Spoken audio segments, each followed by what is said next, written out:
नमस्कार, बातमीपत्रात आपल्या सगळ्यांचं स्वागत करते। राज्यात गेली 24 वर्षांमध्ये तब्बल 49,000 शेतकरी आत्महत्यांची नोंद झाली आहे। शेतकरी आत्महत्याचे सत्र सुरूच आहे। महाराष्ट्रामध्ये दिवसाला 6 ते 7 शेतकरी आत्महत्या होत आहे।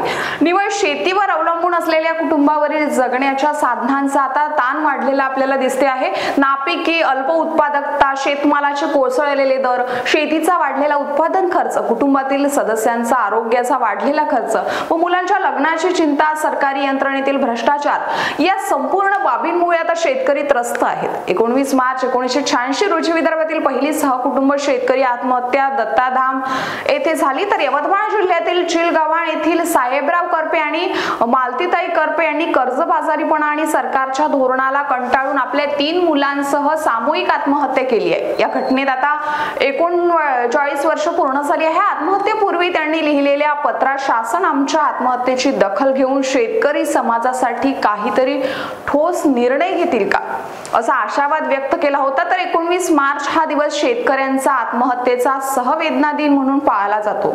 साहेबराव करपे आणि त्यांच्या कुटुंबियांच्या आदरांजली वाहण्यासाठी दरवर्षी 19 मार्च रोजी अन्नत्याग आंदोलन सुद्धा केले जाते आणि विविध शेतकरी संघटनांच्या पुढाकाराने हे अन्नत्याग आंदोलन केले जाते।